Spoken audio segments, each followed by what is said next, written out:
This is a Film Stories original podcast. Love this podcast? Support this show through the Acast supporter feature. It's up to you how much you give, and there's no regular commitment. Just hit the link in the show description to support now. Explaining football to the friend who's just there for the nachos? Hard. Tailgating from home like a pro with snacks and drinks everyone will love? An easy win. And with Instacart helping deliver the snack time MVPs to your door, you're ready for the game in as fast as 30 minutes. So you never miss a play or lose your seat on the couch or have to go head-to-head for the last chicken wing. Shop Game Day Faves on Instacart and enjoy $0 delivery fees on your first 3 grocery orders. Offer valid for a limited time. Other fees and terms apply. My dad works in B2B marketing. He came by my school for career day and said he was a big ROAS man. Then he told everyone how much he loved calculating his return on ad spend. My friends still laugh at me to this day. Not everyone gets B2B, but with LinkedIn, you'll be able to reach people who do. Get a $100 credit on your next ad campaign. Go to linkedin.com/results to claim your credit. That's linkedin.com/results. Terms and conditions apply. LinkedIn, the place to be, to be. Where'd you get those shoes? Easy. They're from DSW. Because DSW has the exact right shoes for whatever you're into right now. You know, like the sneakers that make office hours feel like happy hour. The boots that turn grocery aisles into runways. And all the styles that show off the many sides of you, from daydreamer to multitasker and everything in between. Because you do it all in really great shoes. Find a shoe for every you at your DSW store or dsw.com.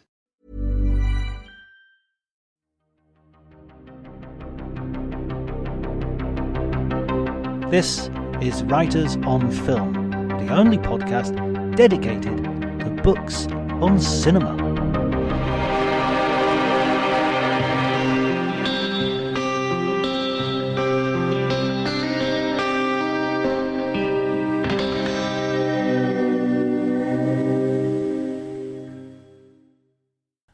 Hi everybody and welcome to Writers on Film. My name is John Bleasdale. I am a writer and film critic, and today I'm going to be talking to an extraordinary man. It's going to be an extraordinary conversation, I can promise you as well.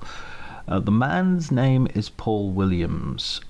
He is a film director and he's just written a memoir called Harvard, Hollywood, Hitmen and Holy Men.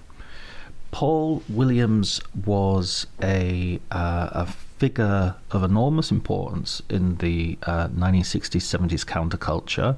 Coming out of Harvard, he kind of knew everybody, and you'll hear about his career as we go, but I feel I need to add a little bit of background because his is a history which has somewhat been erased. Recently, a week or so prior to this conversation, the noted, famed producer Ed Pressman died. Pressman started his career with Paul Williams as a collaborator. The nature of that collaboration is discussed during this conversation.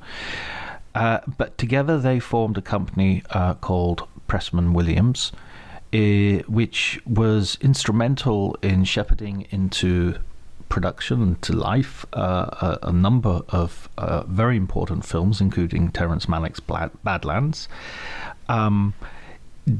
When Pressman died, there was nary a mention of Paul in the obituaries, but I think that it's important to recognise that those early De Palma films, those early Malick films, were produced by Paul Williams and Ed Pressman, not just one of the two.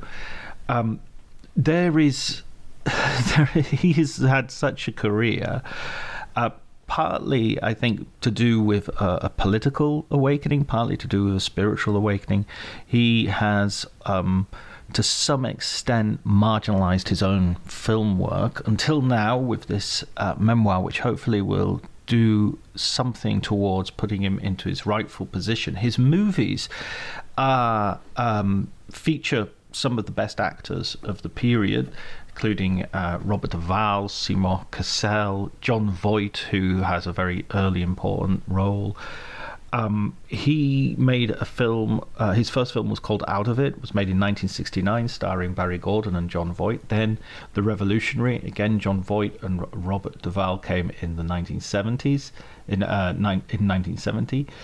Then he made Dealing. He made a whole bunch of movies. Miss Wright, The November Men, and some of his failed movies are more interesting than some people's made movies, including And the Walls Came Tumbling Down, which was about a biopic of John Paul II. Anyway, all of this is kind of covered, but I just wanted to preface this conversation much more than I usually do with these conversations, as you probably just noticed, because I think it's vital to sort of understand just how amazing it is to talk to Paul and to have access to his memories and to his ideas when he is really a key figure who deserves to be much better known in this period. So I hope you enjoy the conversation. If you do, remember to like and subscribe. You can follow me on Twitter at Dr. Jonty, DRJONTY. Thanks go to Elliot Atkins for the music and to Ali Harwood for the art. And enjoy the conversation.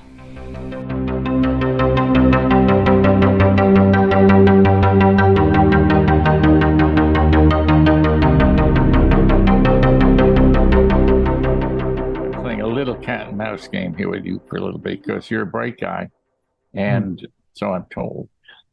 And so I did some things on a literary level in that book that normally you don't see.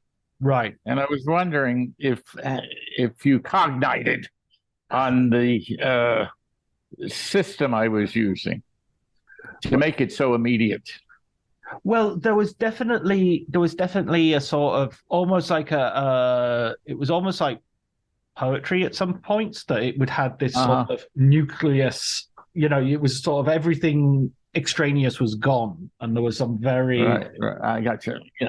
That was the first thing, was to get rid of everything, to try to keep it action and dialogue only, and to let the audience take the emotional significance. Right. And I was not trying to tell anybody what to think about this, except maybe a little political, stuff that drove me to South America. But the other thing, this whole mosaic of vignettes, I thought was sort of an interesting. I had never quite seen that before. And the whole idea as well of you sort of having the years going by, and it was almost like it. I tell you something, it reminded me of a little bit was almost like the voiceover of a noir film. Well, that's interesting. That's interesting because somebody mentioned it to me the other day. He did see what that was all about. Is that most memoirs are written from the point of view of the old wise man telling you about, how wonderful, and blah, blah. The thing he liked so much about this was that everything was told from a contemporary point of view, from the point of view of the character at that moment, who hadn't yet become. He still had a life. You sort of took the trip with his evolving point of view on his own experience. Absolutely. It's sort of against the David Copperfield sort of Charles Dickens model of, whether I'm the hero of these pages, we are to see. Right. The exact opposite. And the other thing I thought was interesting, a lot of this, I think, people like the book, but I think a lot of the reasons it works aren't clear. But I think one of them is simply that it's really an anti-ego book. Most memoirs are there to show you how wonderful, great, what personality I become. Whereas this is how I became a fool. It's sort of antithetical to the whole idea of autobiography. Then, right. Well, in the West, I would imagine it would be a pretty good autobiography in some mystical clan somewhere. How long did it take you to write? How because it's about 6 years. Well, what happened is I started the book originally started from two germinal ideas. One, my best friend Shirley Plotkin, who is a music producer, brilliant guy, and I've known him for 40 years, and he said, you really got to deal with this Goldberg thing, which is something I never really had dealt with publicly. So Goldberg was your birth name. Yeah, and I changed it just before I went to Harvard, or my father changed it. And so it was coming to terms with that identity problem. That was one thing. Yeah, in a certain sense, that's how it, and the other side of it was that throughout my life, I've had what some people, most Westerners would call, have had mystical experiences. But between you and me, I've had they're extraordinary. There's no way I can tell my Harvard roommates about this, right? They'll think you're, but hey, it has been one of the central facts of my life that I see things in mystical realm, what people call mystical realms, but they're not. They're things like distant seeing or essential forms or all kinds of things, which are, Plato writes about it. But until I met Dilgo Khyentse Rinpoche, who was the current Dalai Lama's principal teacher. And he showed me what this stuff was. This was not my, it's accessible to any human being if you want to put the time in to learn such things. Of course, we don't have the time. Who has the time, right? Yeah, but it's been a big part of my life. And I started out just making a list of all the most extraordinary things that I had seen, extraordinary. And I was going to just tell the story of those two themes, how the extraordinary evolved and merged into a life point of view, and how I dealt with my identity problem. And those things are not totally unrelated. One represents the ego and the other represents the essence, so that's going on in the book. I don't think anybody conceptualizes it that way or very few people understand it that way. They'll either take it from one point of view or another point of view. But I think the overall effect is one that they're not completely aware of. That is moving themselves towards their own more essential self. I mean, I guess that's the core. I mean, in that sense, it's not antithetical to the whole idea about autobiography, because you are asking those essential questions of who am I, where do I come from, where am I going? And that idea of, you have those extraordinary moments of sort of visions, and as you say, you sort of perceiving things which are happening contemporaneously but at distance. They sort of skip like pebbles across the surface of the book. You have them in a whole, series of moments. They also have a way of sort of stitching the book together, if you know what I mean. It sort of gives you this sort of consistency. So let's go back. So we'll go back right to the beginning, where your family background. A lot of people who are listening to this obviously won't yet have read the book, but will. So we don't want to spoil too much for them. But if you could just give us a general idea of your background and life before. I mean, your first chapter is sort of where I came from, so it has that element to it. How do we say this? Well, imagine John Stuart Mill Sr. living in the Bronx. Now, I don't know where is your audience? Is it in Europe here? It's international. It's all over the place. Okay, so people know what the Bronx is? I imagine so, yeah. Oh, all right, cool. So that's basically, if I had to explain where I come from the, lower middle class streets in the Bronx with a father who is not very different from John Stuart Mill Sr. So that's basically, and a mother, of course, who was, what would you say, excessive in her love. Huey Newton used to say the same thing about his mother. Really? And, there's a part in the book about that, I think, unless they took it out. Yeah, no, I think there is. You're right. Huey and I used to talk a lot about our mothers and what excessive love meant emotionally growing up. And the thing we agreed on, that it was sick to receive that much love from your mother, is unbalanced. It's emotionally not healthy. But what it does do is it gives you an experience of overwhelming love as an infant. And then you spend your rest of your life never accepting love because it's not equal to that excessive amount you got as a very young child. And so you keep moving forward, trying to find that love in a great, whether it's from economics or politics or revolution or women, right? That there's always this quest. You're always willing to give up what you've achieved because you know what it felt like, Anyway, but it's all unconscious. But so I'd say those were the two things that were going on where I came from. So then you have that moment when your father sort of decides that you would be better if you go to Harvard, you'd be better going under a sort of anglicized name as Williams rather than as Goldberg. And as you said, well, in fairness to my father, he said I could pick any name. Right, okay. And I said my middle name was Williams, so let's make that my last name. Right. But I didn't know that, and I left the original Williams, so it was Paul William Williams. Right. And at the time, I didn't realize how it's just. It would sound a name that you would expect Bugs Bunny to have, but William Williams. That's all. Or somebody. Was it William Carlos Williams who writes in the vernacular would have been a much better. And so it was just a confused and upset teenager who was told he was going to have a new name. I hadn't even been laid under that name. You know what I mean?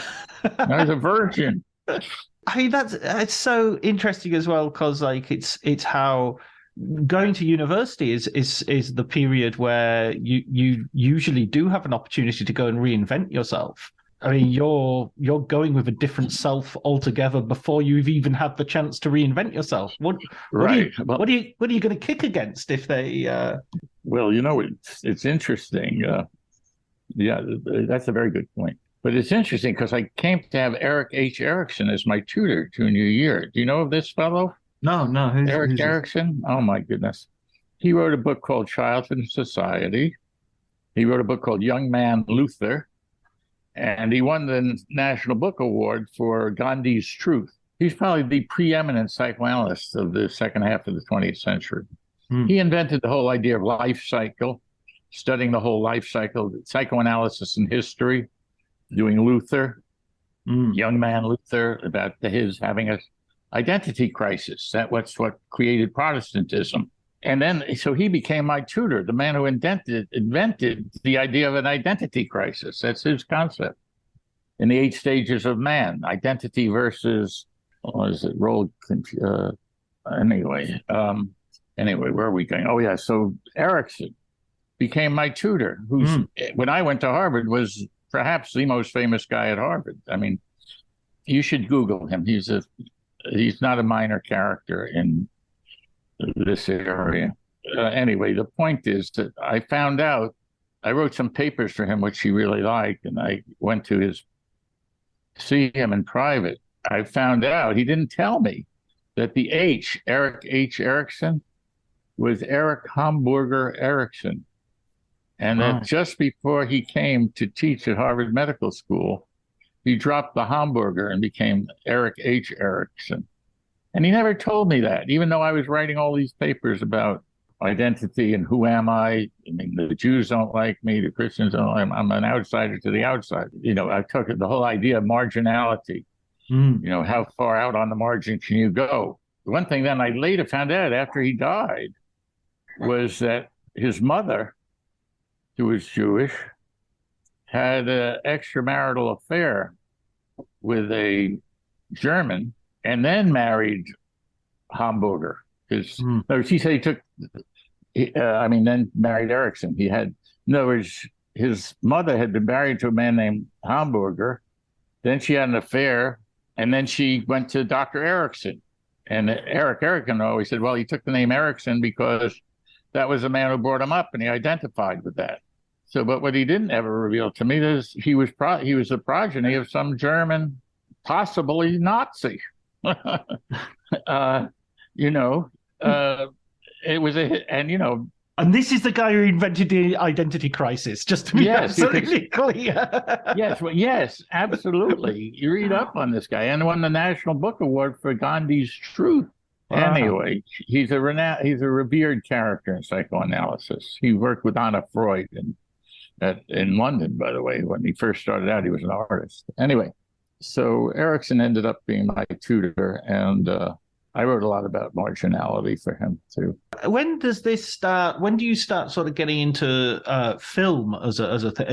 Are you when you're at Harvard? Are you watching a lot of movies? Are you interested in the art form, or are you just sort of interested in lots of cultural things here? None of the above. I was a lower middle class kid, and I took pictures, photographs. I was definitely a bit of a prodigy. From a very young age, I took really good photographs. I sometimes think it's like, some kind of visual equivalent of Stevie Wonder. I'm tone deaf. I'm very bad with music, but I can see incredibly. And so I always took really good photographs. And then when I got to Harvard, I started out on the Harvard Crimson as a photographer. I was chosen to be at the end of my freshman year. And so I was taking a lot of pictures, and they were being published all over the place. And junior year, Harvard gave the first course in photography. And of course, zillions of people came. They only took 20. And I was the one that they took. And then the next year, they hired me to help teach the course. I was still an undergraduate, which is unheard of, frankly. So I knew, I talk about it in the book. I wanted to go to Europe. I wanted to study the great painters. And I was really interested in how they saw things. How people see is very interesting to me. Anyway, so I didn't have any money, so I looked around for an anthropologist that maybe would hire me to take pictures for their study. And I found one, Lawrence Wiley, the C. Douglas Dillon Professor of French Civilization at Harvard. And he loved my pictures, and he said, yes, he'd definitely send me to Europe and shoot pictures for his book. And C. Douglas Dillon was Secretary of the Treasury of the United States of America. Wow. So Wiley got Dillon to give me some extra money to shoot some movie footage, too, in the village of Chanzeau. And so in some sense, that was the first. Well, that wasn't. Well, in a way, that was the first movie. Was given to me because I couldn't afford to go to Europe. The only way I could go is if I made movies and took pictures. And I wanted to see the great artists. And but earlier, I had decided I was a really good photographer, and I walked off the street. I still remember this in Manhattan to Time Life. And went to I was, 18, 19 years old. And I said, look, I'm a better photographer than the guys you have working for you. So I said this to the guard. He must have thought I was out of my mind. And he said, well, why don't you go upstairs to see, and he gave me the name of Ann Guerin, who worked at Life magazine. And I went up to see her, and she's a very sweet woman in her 40s, And I said, look, I can take better pictures than you putting in Life magazine. You should be giving me a job. And I showed her all my pictures. And she said, look, these are very good pictures, but if you really want to do this, you have to tell a story in pictures, not just a bunch of good photographs. And she says, go do a story on something and then come back. And so that, my freshman year, I was 6'3", I weighed 165 pounds. And they picked the Harvard crew coach, very, old line New England people, asked me to row for Harvard. So there were 7 of these Andover, Exeter, Theodore Roosevelt IV. It was just, the kings and princes of New England, right? Right. And me. From the Bronx. Yeah. And so I rode my freshman year and that was probably the biggest part of my education, the freshman year, even though I was reading off. I'd never seen up close the establishment and how they lived, what their values were, and how they talked, which started my radicalization process, I must say. Nevertheless, at the Life magazine, I decided to do a film story on the Harvard crew. And I did. I spent 3 months shooting them on the river and everything. And when I was done, I brought it back to Life. And she saw them, Dan Guerin, and she said, well, go upstairs to Sports Illustrated. So I went upstairs, and there's a guy named George Bloodgood there. I still remember, very nice guy. And he said, these are great. We're going to run this a big story this summer in Sports Illustrated, all about the Harvard crew going to the Olympics, because the Harvard heavyweights are supposed to be in the Olympics. And so that was great. So then I go to France, to shoot in the summer, to shoot the still photographs for the village of Chanzeau and expose the movie footage, along with a guy named Tom Yeager. He also shot some of the movie with me. Nice guy. Just before I went to Chanzeau, I was sitting on some park bench in Paris. Actually, it was near the Seine. It was along the Seine. And I read in the Herald Tribune, Schwerner and Cheney are shot to death, blah, blah, blah. Upsetting. But even more upsetting was the headline which said, Harvard crew upset by Vesper boat club. The Harvard crew got upset, and Vesper from Philadelphia beat them, and they weren't going to go to the Olympics. There goes your story. There goes my story. Fuck. Very toss. Anyway, I finished shooting I shoot for 3 weeks in Chanzeau, and then I get a Uriel pass.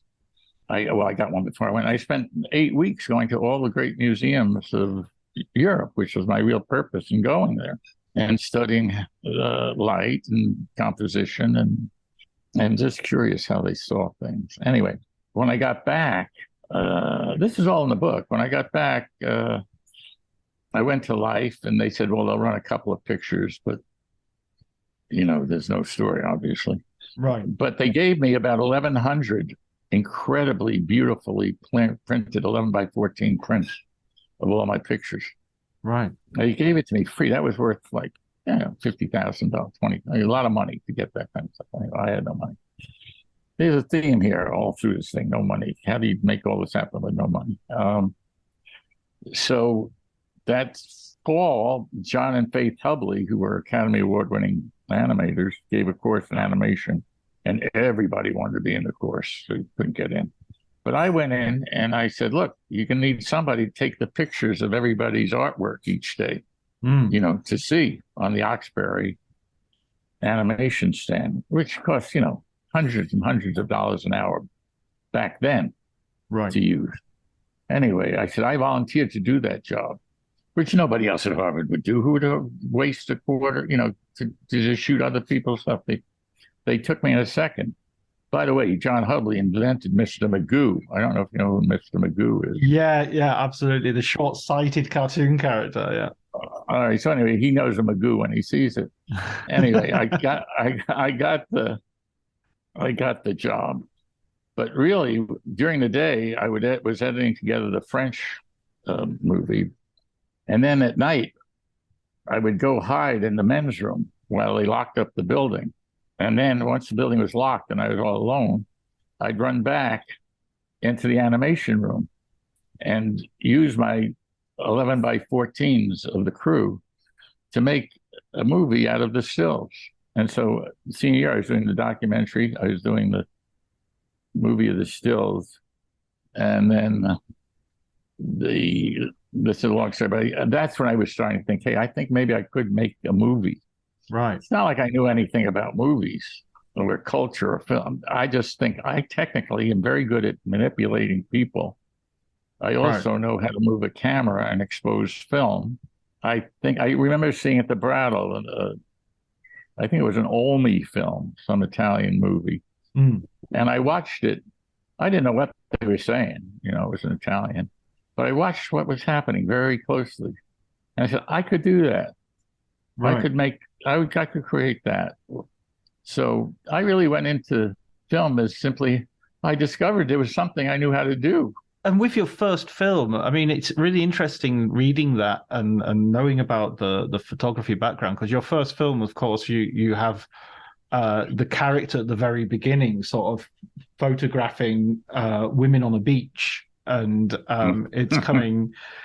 It sort of feels like it starts from that very autobiographical beginning. But it's frankly, I think it was a little bit. I was smart enough to know that I didn't know anything, so I did do something incredibly personal where I did know. I mean, I was acutely aware that I was not a writer, right, at that point. And I said, well, but I'm going to have to write because I can't afford to hire a writer. So I better write about stuff I know about that's happened to me. And I just wrote down, I spent a year writing down things on 5x8 index cards, scenes, and then spent an immense amount of time just putting them on the floor and rearranging them in different orders to see if I could make a movie out of it, which I did eventually. There's a little footnote to that. Many years later, not many years, well, how many years later? Yeah, about 4 or 5 years later, I was at Francis Coppola's house. And I went up to his writing room with him, and this was before computers and laptops. And I had spent, a year looking at the floor of all these index cards, right? Rearranging them. But on one wall of his room was made of metal. And he had these little magnets with clips on them. So you could clip a index card on it. And so he didn't have to look down at the floor and hurt his neck. Francis could sit back in his chair and keep rearranging them. Anyway, that's a tiny little detail. It seems like a consistent strain throughout your story of sort of hitting things sideways almost by sort of thinking of things in the more mechanics of it. How do I put this together? How does a story work? From bits, from the still photographs to the moving picture, from the index cards to the script.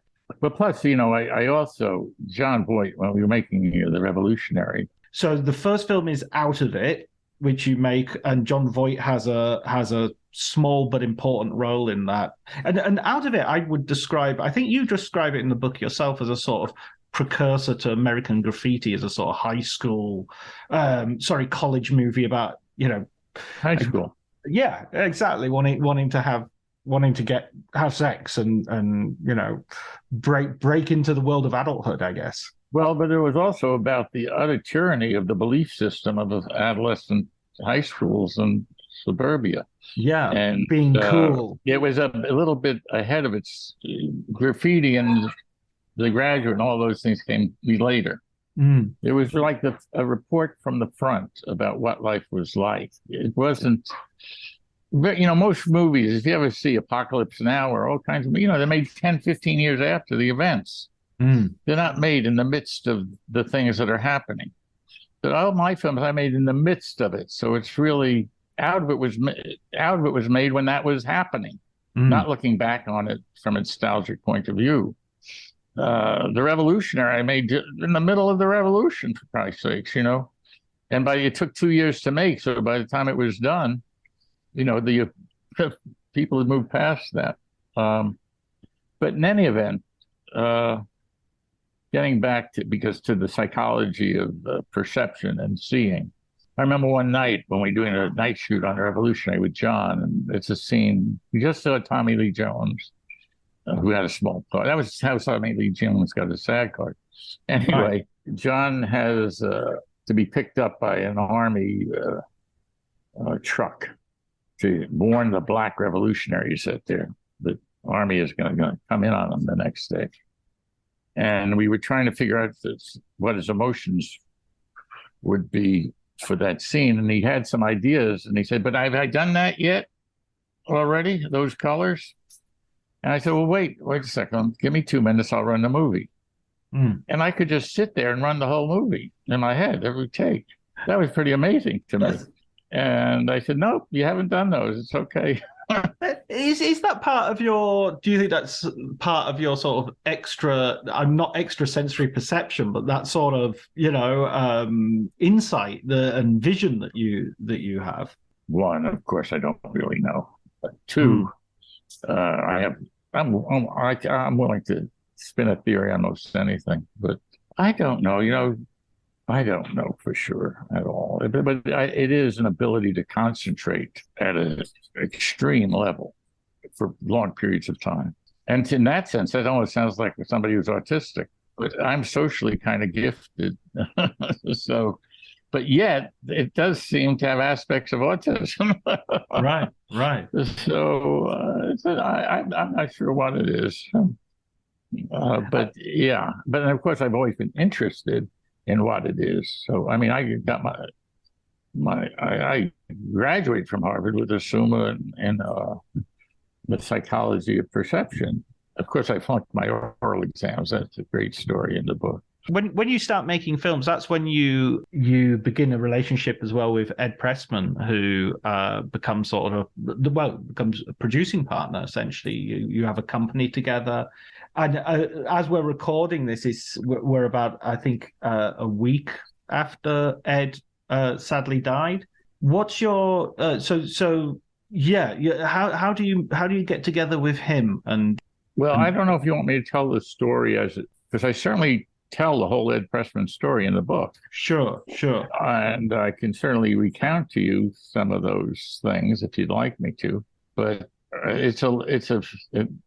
my history with Ed is extraordinary and unknown. I mean, Ed just died, so I really don't want to say anything negative about him. But he sure had some sides which did some violence to me. I mean, yeah, there's this aspect, and fair enough. You don't want to necessarily get into anything which is overly negative of a man who's just gone. But I mean, from the get go, it's like you already sort of you are a very much creative person who's making these films, and Ed is more involved with the business side of it. Would that be a fair assessment? No. Okay.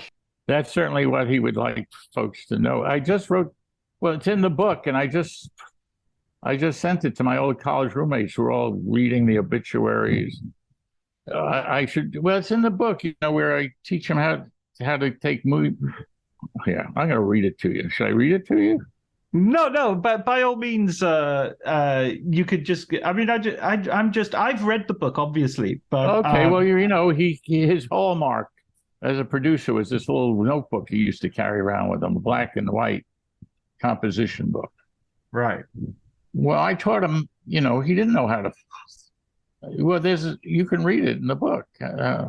Anyway, when the Museum of Modern Art had a retrospective 25 years later of Pressman films, finally, after 25 years, he said from the stage, Paul Williams really taught me how to be a producer. And gave me the method and the confidence. Look, when I met Ed, he couldn't talk. I had to bring him to London hospitals to get his jaw. I made all the social networking contacts for the company for the first 5 years. Right. And I showed him how to go about doing things. I was pretty savvy. Right. And I taught Ed. And then, anyway, it's all in the book. Yeah. But the idea that Ed did all the business. No, I was busy networking to Scorsese, I found De Palma, Bert Schneider, Bob Rafelson, John Boyd, Bob Duvall. Well, all these people that came into Pressman, Williams. Even the name of the company was supposed to be Williams Pressman, but I had all my Goldberg promise. I didn't want anybody to think about my name too much. I said, let's call Pressman Williams. But anyway. Look, these things are facts. Okay, the facts are that I took them under my wing, and as you say, you're in the middle of this explosion of talent, which is coming out and will sort of become the new Hollywood. I love the bit where you're meeting Martin Scorsese and this guy's talking about movies and nothing but movies, and you're like, okay. And all these, Tommy Lee Jones gets his SAG card as a result of appearing in The Revolutionary. John Voight gets his first break with you. No, John Voight actually made a horror film called Frank's Great Adventure before Out of It. Oh, that's a right. Low-budget horror movie. Yeah. But your movie didn't come out until after Midnight Cowboy, right? Right. Yeah, no, I was, instead of being the genius who, first found out about the 50s, I still remember David Pickert, United Artists, said, look, it's in black and white. You got no stars. John Voight was just casting him as a Midnight Cowboy. We'll wait till after Midnight Cowboy. At least then you'll have a star in your movie. But I would tell them, forget it. It'll be old hat by now. Everybody's picking up on this. We're 2 years ahead of everyone. And in 3 years, it's going to be, I was right. In fact, when I went to London to make The Revolutionary, Richard Lester was working at the same studio as I was in Twickenham. So we used to have lunch sometime. And he would say, he was much older than I was, he would say, films have a zeitgeist, he thought, for about 6 months. There was the cultural moment changes every 6 months or so. And you can have a wonderful film and it can just come out in the wrong time. And you can have a horrible film, but it's the zeitgeist just right, and it does wonderfully. And frankly, we missed our window of opportunity without it. When it came out, it was old hat. I mean, when I went to Berlin Festival with it, George Stevens, a great American director, was going to give it the Golden Bear. Then 2 days before the awards, the German students rioted and closed down the festival. So there are parts. A little self-care can go a long way, especially amidst the hustle and bustle of the holidays. That's where Vegamore comes in. Trusted by millions, Vegamore is all about giving your hair the love and care it deserves.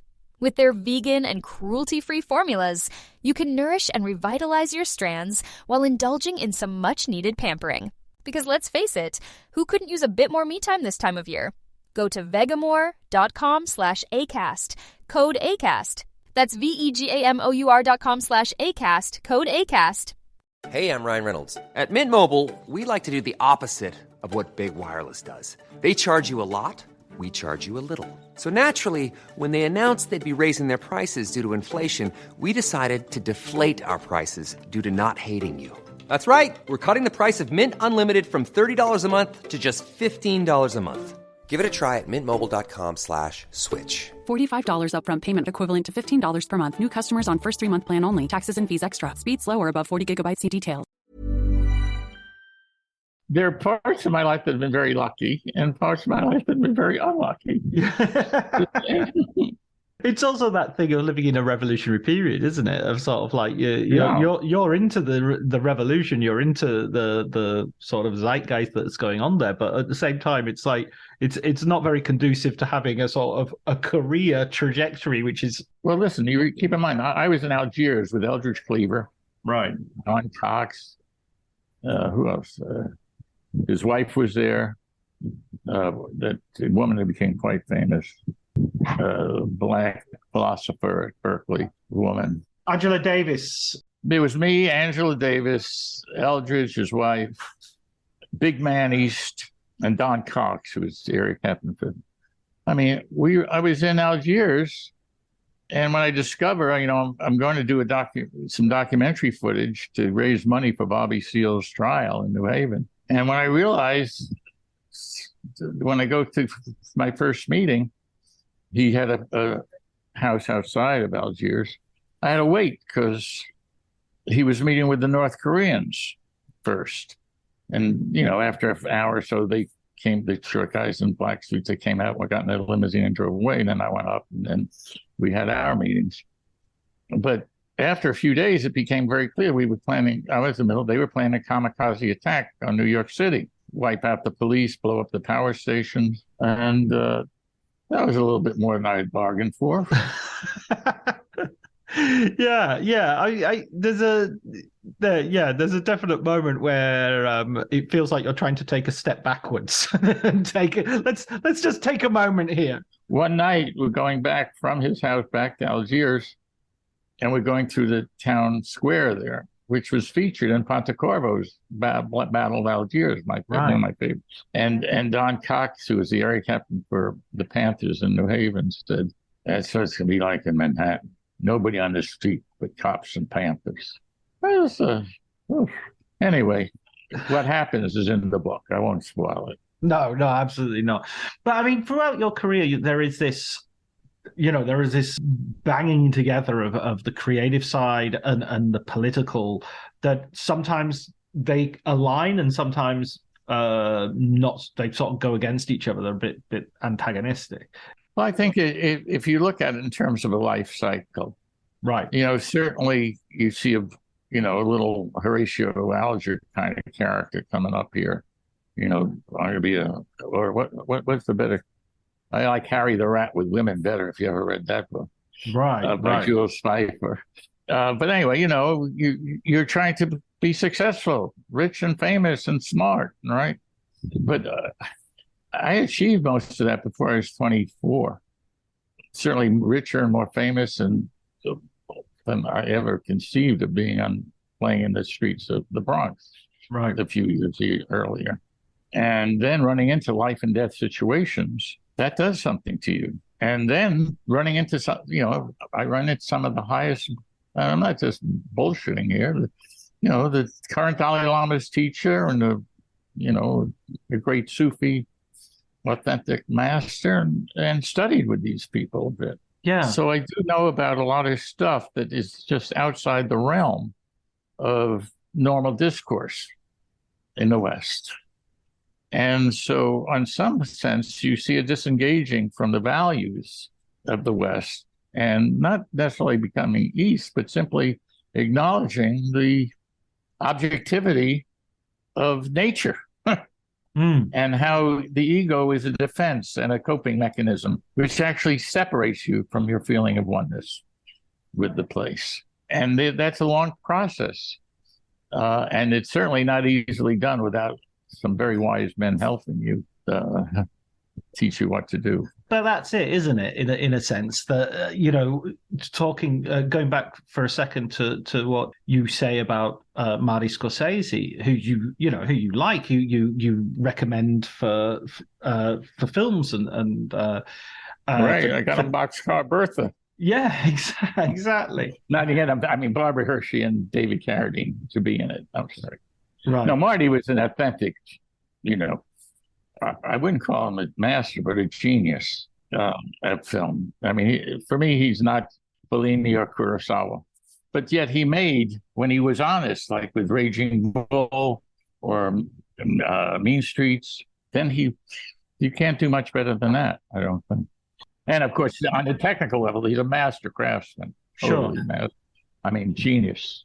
But I mean, what I sense with someone like Martin Scorsese is he's putting his spirituality and he's putting his that sort of thing. He's putting it into cinema. That's his sort of church. That's his form of worship and prayer.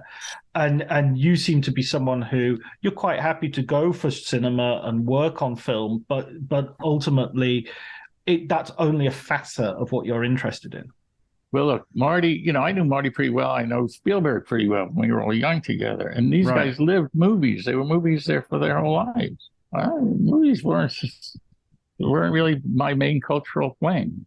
But I read books and, and I was much more interested in European thought, frankly, than American. And, for me, movies was like, I know how to drive a cab. I need to make money. Actually, I don't, but that's what movies were for me. Unless you could use them towards something like out of it. I definitely wanted to break down the illusion of reality of high school. Same for radicalization and the revolutionary, the illusions that these revolutionaries have, especially the radicals in the States, thinking they were revolutionaries when really they just wanted to avoid the army. They didn't want to kill people. Or even dealing, people. I mean, that was a joke, but still, for me, it was interesting to see Harvard people have internalized the values of our society almost, and are going to become the establishment, the elite, and run the show. Right. So what happens when one of them becomes a criminal? Because they're all just servicing their own egos. They no longer have any ethical or moral consideration. And yet that's an advancement, believe it or not, in the evolution of the spirit, to go from a level of believing in high school or or having the ethics of a radical or having the ego primacy of a criminal who believes only in himself. Those are all movements forward, believe it or not, in separating from the ego. I mean, Nunzio came after that, and that's really where you have come to see that your ego. For me, I realized the ego was my enemy. I was going to make a movie about that, but that's what they call when you're deluded that your brilliant ideas, that you don't have an ego, but really your ego has just moved on to all your brilliant ideas. You're still full of shit, but you love your shit. Then, after that, you really become a misanthrope, and you get sick of yourself, you're sick of society, and that's where you exit for the desert. And that's when you either kill yourself or start serious work of what were you saying? Start destroying what you thought was important. And it takes a while to come up with a new way of being. You don't do it in a second. There's a card in the tarot of the Hanged Man. The tarot is actually not a prognostication device. It's a medieval system of psychological development. And the Hanged Man is when you reach that point where you're hanging up, life is upside down because you've rejected the materialism of this world. And all the money falls out of your pockets because you're hanging upside down. But anyway, there are all these various steps. So anyway. When does that start happening with you then? When do you feel that you've got to that point where you just think I've got to sort of destroy myself or start working on myself? Well, I would say there are two key elements. Three. One was certainly with my father-in-law, who owned Western Union and Western Union International. The Supreme Court of the United States, after an 11-year antitrust battle, ruled that he owned the cables going to Europe and the satellites. He had a monopoly on all information going to Europe. And the Supreme Court ruled, hey, it's a monopoly. You got to get rid of one of them. I still remember coming in one morning with the New York Times held over my head, announcing the Supreme Court making him divest. And I said to him, hey, they got you now, Bill. You're screwed. and I loved him. He was a wonderful man, really. And he said, you come with me. And we went into a side room. I read about this in the book. We go into a side room, and he picks up the phone. He says, hey, Sid. Yeah. Did you see the New York Times this morning? Yeah. Okay, well, look. What do you say? You take the satellites, I'll take the steel mills. He said, oh, okay. So look, you send your guys up on Tuesday. I'll send my guys down there, and we'll trade them. Right. Okay, fine. And he hung up. I mean, it didn't take more than 5 minutes. This after 11 years of antitrust for the Supreme Court of the United States. And that radicalized me for life. Right. People have no idea. Even these radical left-wing writers have no idea how, for the last 50 years, how it was so much worse than they ever imagined. So much worse. Now it's finally 50 years later, people saying, there's an income disparity. Where have you been for 2 generations? Yeah. Right? It's all been happening. Now it's just this is called the mature state of capitalism. That's it, isn't it? It seems like the 1%ers. It feels like it's more naked and more exaggerated than everybody. Oh, wait. I do that in the revolutionary. You're not listened to in this society anymore, mainstream, unless you're rich. Rich equals smart and control. Nobody questions the idea that rich is good. Or that rich is smart, or that rich should be aspired to. So, but, if you read I studied economics, for quite a while at Harvard with John Galbraith. I tell some, that's the other way I got into the movies. I went to an economics lunch with Galbraith, and I was so excited about his thought about Keynesian economics. And then he introduced me to his date, who is Angie Dickinson. These people just keep cropping up in your book with amazing regularity. Julie Christie, you just bump into and say, "Oh, can you be in my movie?" Well, no, not quite. Right. Certainly, Angie Dickinson was totally coincidence. Right. I was so interested in John Maynard Keynes. Who knew that I had never seen such a beautiful woman in my entire life, in real life. Right. I'm sorry, I just never saw anybody even close to that level of beauty. And I remember thinking, and I said, whatever field this woman is in, I am going to spend my life in that field. So sex has a primacy. I mean, beauty is just an amazing thing when you're a visually oriented person. It's just, I couldn't believe how beautiful she was. Anyway, what was the point of all of this? We were talking about the rich and the mature stage of capitalism. All right. The rancid stage of capitalism. Yeah. So wait, on the one hand, I get this John Galbraith and my Keynesian and the history of economic thought. You go through from Malthus to Malthus today is the only one who's got it right. War, famine, pestilence, natural disasters, pandemics. He had it all. Yeah. Anyway, that was the first economist. But then Adam Smith and Ricardo and, going on. Anyway, but still, I was thrown off the rails by Angie Dickinson. The dichotomy. But just apropos of Julie, I fell in love with Julie when I saw her in Billy Liar walking down the street on the screen. I just couldn't believe it. And she became a fantasy figure for me. And when I was going to do Out of It, my first movie, and the character has a fantasy about getting together with Julie Christie. So and those were the days there was no internet. Writing a telegram was an expensive business. Your father is dead or something like that. Right. I wrote her a 20-page telegram telling her how she had to be in my movie. And it was, if she was ever coming through Kennedy, I could just run to Kennedy and just get 5 seconds of her. It would be all I needed to put in the movie. And she wrote back. She said, unfortunately, she's not coming through the U.S., blah, blah, blah. But she's working with Peter Whitehead on Let's Make Love in London Tonight. Right. And they sent me some outtakes that I could use in my movie. Brilliant. Now, so it wasn't just a coincidence that I ran into her. I mean, many years later, I was married to, this great heiress, and just married. And there's a knock on the door. I open, it's Julie. What bad timing. Oh, my God. She was in New York to promote the Richard Lester film with George Scott, Petulia. Petulia, yes. Yeah, and she was there. And we got along great, I mean, nothing.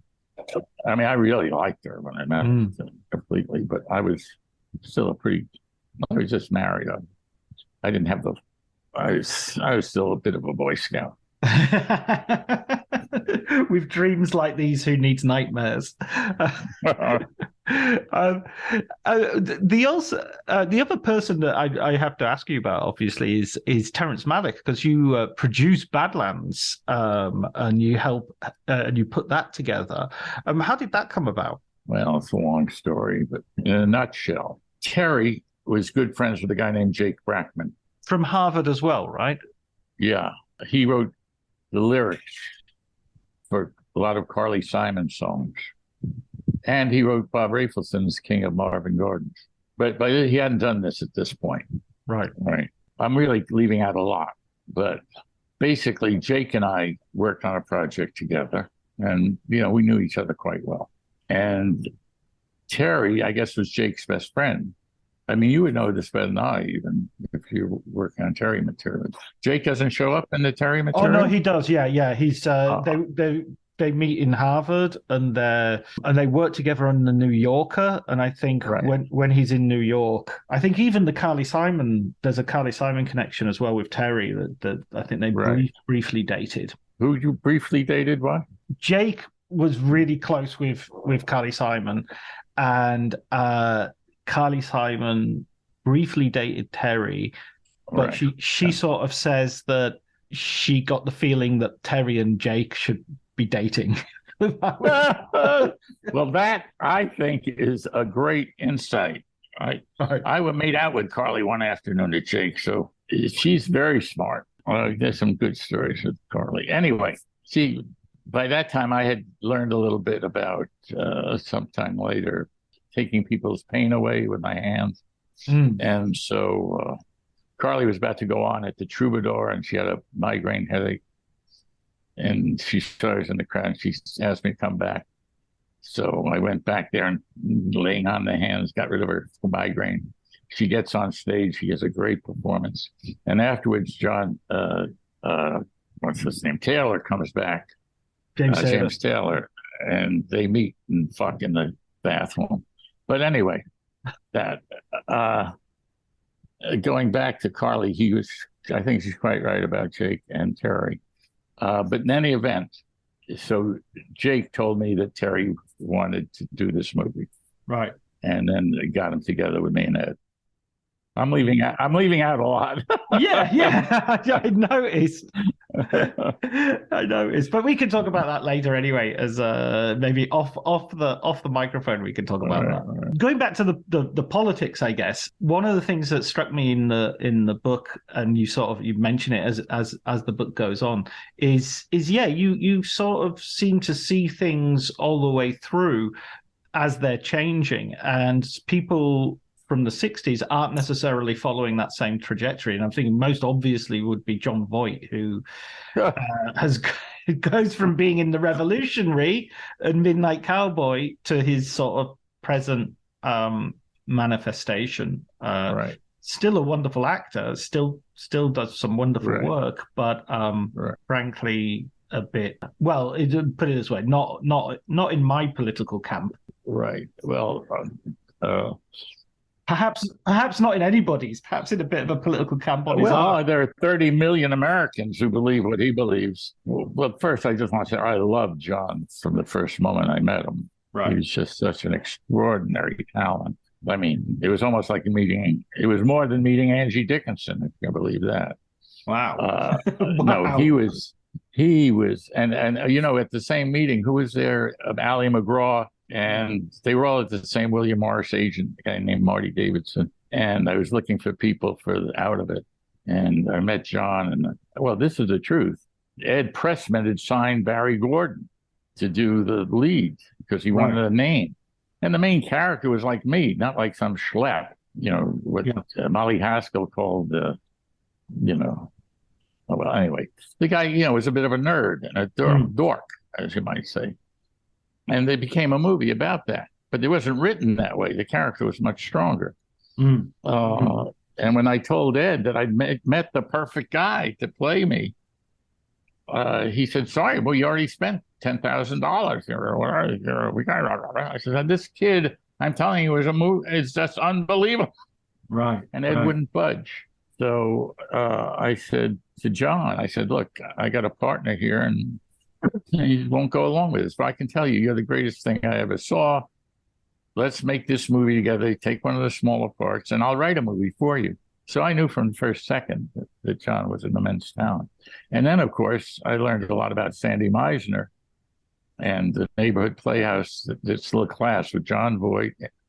And the other members of the class were Dustin Hoffman, Al Pacino, Bob Duvall, Chris Walken. I mean, unbelievable. Talentless. What a bunch of talentless. But in one class, in one acting class. I know. So, what you have to know is that Sandy Meisner was a bit of a genius. He doesn't get the acknowledgement that he should. Yeah. And unfortunately, he was an egotist too. He became a bitter old man. Instead of taking pride in the fact that he had taught all the greatest actors. Did I say Pacino was there too? Yeah. Yeah.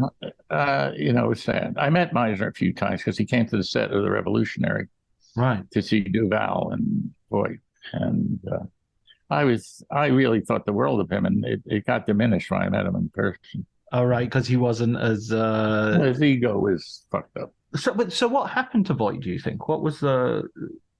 I guess what happened to Voight might be asking as well. What happened to 30 million Americans?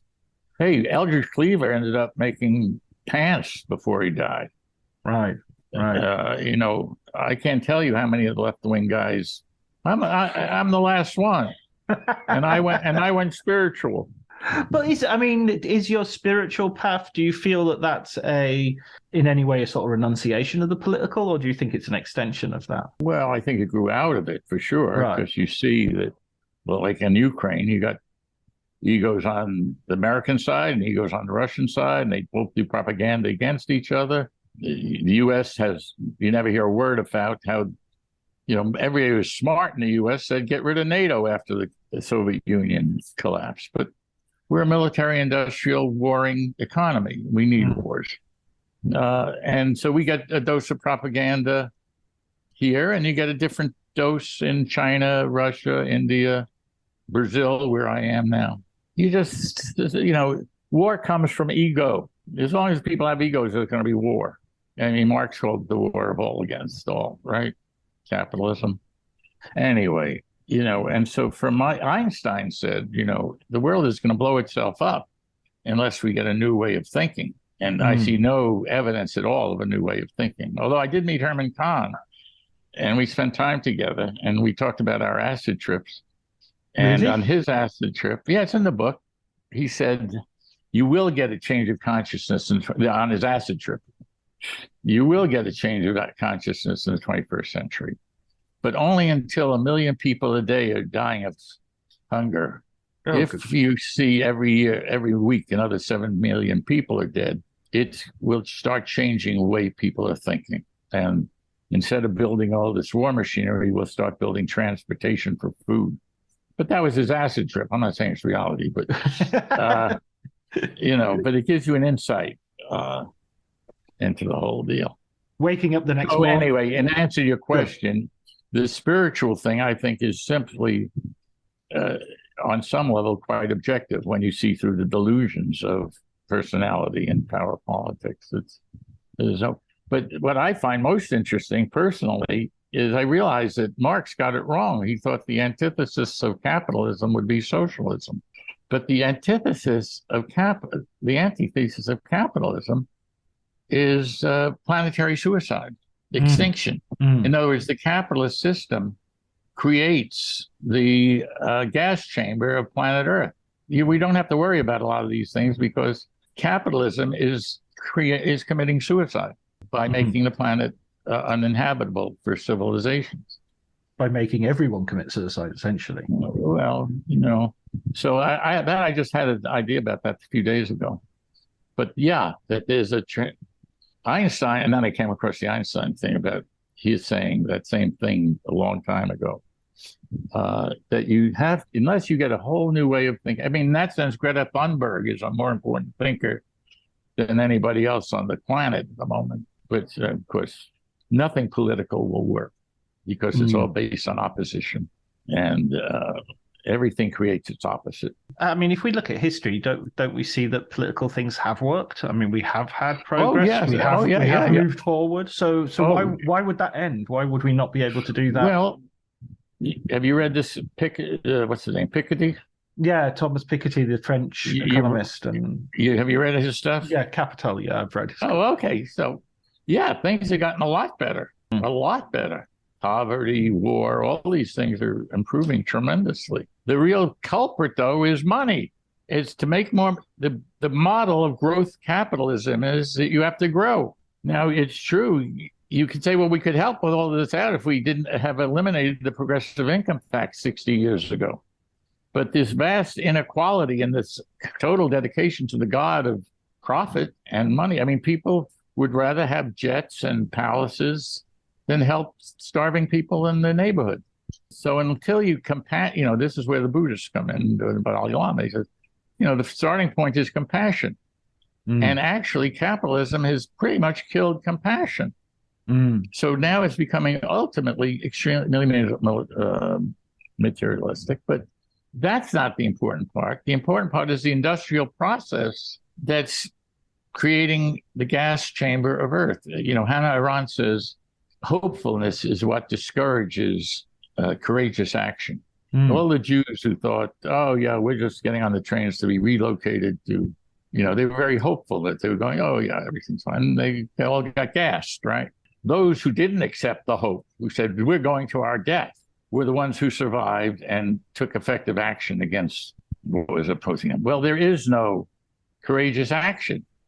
Right now, the whole green movement is a delusion. I mean, we are so far past the point of no return. And the Gates scholars at Cambridge, who must be among the brightest people on earth, right? Right. They go and they get the people from all over, pay their way, blah, blah, blah. And most of them, believe it or not, are studying how to fight climate change. That's what they're doing. And they're coming up with all kinds of brilliant ideas about how to make green more profitable than fossil fuels, and as if the game's still in play. And you see the ads from the oil companies and the politicians, oh, we're fighting climate change, but it'll be green, blah, blah, blah. Well, there was a wonderful time I talked with the heads of the Gates program at Cambridge, who are teaching these brilliant little kids. And what do you think of all these kids? Apropos, you're saying, well, it's all going to work out history. And they said, well, we really appreciate these young minds. They're really, the best we can do. But it's way too late. There's no way. You would have had to start 40 years ago with some massive programs. And right now, we're still not reducing the amount of CO2 in the atmosphere. Even though it was, so they are saying, forget it. I'm not talking about, radicals now. I'm talking about the Gates professors at Cambridge. So, boy, did I say a mouthful here, huh? Yeah, wow. We've I don't even want to start because I've got such a pessimistic view of the future that if I begin, people will turn this podcast off and never listen to it again, and they'll run into the sea screaming. I do that whole thing on Thomas Malthus in the book. Yeah, well, Malthus was absolutely right. Everyone has this cocky idea that Malthus, he got it so wrong. What an idiot! But it was like, no, he didn't foresee fertilizer. He didn't foresee. That was his one mistake. He didn't foresee a technological improvement that doesn't in any way abnegate the rest of his ideas. He was just a few hundred years ahead of his time. Yeah, exactly. It's funny. Joel Cohen, who he was head of the Rockefeller Institute. Not to be mistaken with the film director, Joel Cohen. Yeah. No, this guy's a genius the world's leading genius on population. And he was on the Crimson with Jake and Ray and a lot of people. And he actually did the music for Chanson, the film about the French village. He played the piano in Adam's house. So. But I stayed a little bit in touch with him. Anyway, he said basically this was about 8 years ago. He said population is really not a problem. The world can support. First of all, the world population will even out at around 8 billion or 11 billion. And then it really won't grow anymore. And we have the capacity to feed that many people. So what they weren't figuring was that land would become non-arable, the air would become saturated, the oceans would be at 95% CO2 capacity, and the methane contained in the tundra and the permafrost is equal to all the CO2 produced since the beginning of the Industrial Revolution will be released in 40 years. So, I know this, and I think certain other people know this, but man, you don't see it on the TV. Well, Paul Schrader put it in his first Reformed film, which was... Yeah, no, I know Paul Schrader. I had a fun time with Schrader when we in that group in Hollywood. I used to know him pretty well, and he would come out every weekend to Margot. I was living with Margot Kidder, and Marty would come by, and Keitel, and all these guys. Schrader would come by too on the weekends, but he never would show up on non-weekends. And I finally said, "What are you doing?" He says, he's in his room in Santa Monica, and he's writing 3 scripts that are all going to be incredible. But he doesn't want to show anybody any script because he wants to direct. And he figures if he can show him 3 scripts and say, okay, you only get to make these if I direct the first one. That's how I'll get to be the director. We were all talking about how to become a director. I already was a director, but I was younger than all of them. Right. So it was weird. That was his plan. That was his master plan. And he put it into effect, and he did it. And I love Paul Schrader's movies, by the way, much more than a lot of more famous directors. I just think he's an excellent writer and director and a smart guy. Yeah. Anyway. Well, I was just looking for a way of sort of ending our conversation on a positive note. The positive note is that you can get to a place of serenity. Right. And harmony. Right. Yeah. And I don't know, they talk about luck. One day I'm broke, I'm in town, and the guy calls me, says this guy, Tom Monahan, who founded Domino's Pizza, billionaire, is best friends with Pope John Paul II, and he wants to do a film about him. Why don't you come and meet Tom Monahan? You can consult with him because he doesn't know anything about the film business. So I said, well, how much money is involved? And maybe you get $25,000. I said, wow, so that night I read up everything I can about John Paul II on the internet and Tom Monahan. I become an expert on Monahan and the Pope. Next day, I meet him at 4:00 at his lawyer's office, and we start talking about a film on John Paul II. And I talk endlessly about John Paul's mysticism and, matters of the spirit. Right. And at the end of the 2 hours, he said, please come to dinner with me. Could you come to dinner with us? I said, and I asked my lawyer, was there? He said, yeah, let me call my wife. We go to the Four Seasons. They've got wines that were decanted by a sommelier from Ann Arbor, ordered at ours, and, $2,500 the bottles, kind of stuff. And I had never had such wine in my life, by the way. But where am I going? Oh, yeah. So we go on talking some more, and at one point he says, I've taken a vow of poverty. I only spend money on food and travel, but all the rest of the money I'm giving away, I'm going to die broke. And I said to him, really? Me too. When are you going to die? And the lawyers, everybody looked at me. Oh. Now I said, no, come on, Tom. Tell him when you're going to die. Because, if you're going to die broke, you got to figure out when you're going to die, right? And he says, absolutely true. I said, do you have a reverse amortization schedule to give away the money? He said, yes. And I said, good. And we hit it off great, right? And then when my lawyer goes to the limo with Tom, leaves me behind to see if we can make our $25,000 deal, Tom says to my lawyer, he's the only guy in Hollywood we've met with in 2 days of all these meetings who never talked about the deal. He said, I want this guy to produce the movie. That's how I got the job. It's a $55 million movie. Anyway, what I'm really trying to say is, I guess, something about when I got to meet the Pope and all this kind of stuff, there's something that Dilgo Khyentse Rinpoche, the Pope, Oscar Chazo, for me, it's real. It's not, hoobie jooby, blah, blah, blah. There are real human beings on this planet who are authentic mystics, right, who have really learned something about serenity, peacefulness, and objectivity. Objectivity is very important to all these people. They aren't deluded by one set of propaganda or another. They're not ruled by the need for fame and fortune at this point. And they have studied how to get there. So, yeah, if I want to leave somebody with an optimistic point of view, yes, serenity and happiness and joy are all in the moment. They're not in the future. They're not in the past. It's right now. Right now. And you will get very, very happy. Now, I have to say, since I'm so old and, Ed Pressman just died last week, so mortality is on my mind. And which is quite all right with me. I'm happy with it. But I did read it, Ratzinger, the Nazi Pope, yes, died a few weeks ago. Of course, I got to know Ratzinger and the Pope and all those people in 2000, 2004 when I was in the Vatican studying with these, getting this all together. And I didn't like Ratzinger at all. Right. He's a real conservative asshole. But he wrote something that was really relevant to your question, which I've been thinking a little bit about these days, about the moment of death. No, certainly all the Buddhists talk about all of life being a preparation for death. But he talked about what is the moment of death.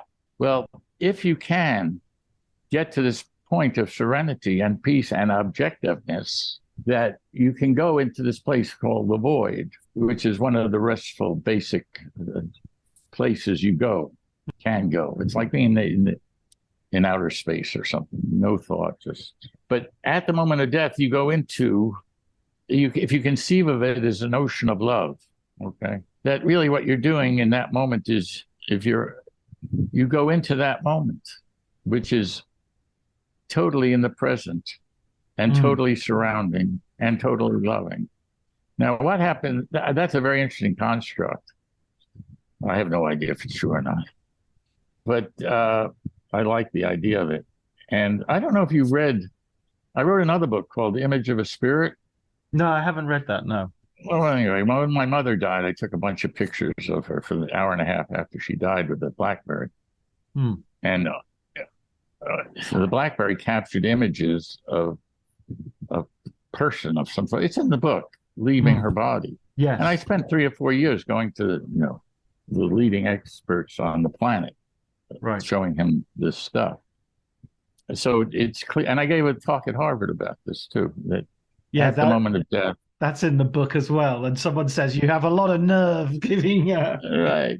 I say I have no idea what happens after death. Oh, not what happened, but what it all means. But I am certain of the fact that something happens. And you may not be conscious of it, but you can take a picture of it with the right camera. Anyway, that'll woo, woo, woo, woo, woo. So we're sending our listeners now into the ocean of love. Remember, if you're not happy now listening to this podcast, that's it. You have got no chance. So I'll just say thank you very much to Paul Williams for talking to us, and thank you, Paul. It's been a great pleasure. Well, my pleasure. Thank you.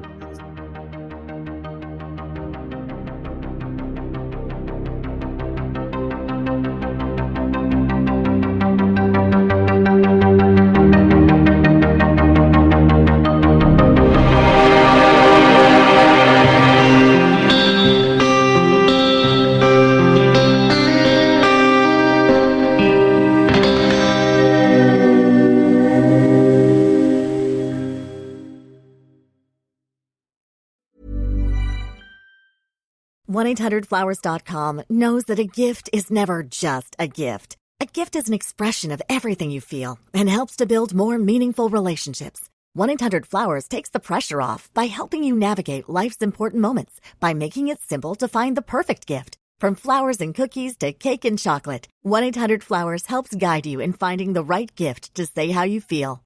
To learn more, visit 1-800-Flowers.com/ACAST. That's 1-800-Flowers.com/ACAST. Cue the fireplace and your favorite fall movie. There's nothing better than a cozy evening at home with a glass of First Leaf wine. First Leaf is a personalized wine club that delivers right to your door. Sounds magical, right? They get to know your favorite tasting notes, which varietals you enjoy, and whether you prefer sweet or dry wines. So in every shipment, you get bottles tailored to your unique palate. Go to tryfirstleaf.com/fall to get your first 6 wines for just $44.95 with free shipping. This episode is brought to you by Progressive Insurance. Fiscally responsible, financial geniuses, monetary magicians. These are things people say about drivers who switch their car insurance to Progressive and save hundreds. Visit Progressive.com to see if you could save. Progressive Casualty Insurance Company and Affiliates. Potential savings will vary, not available in all states or situations.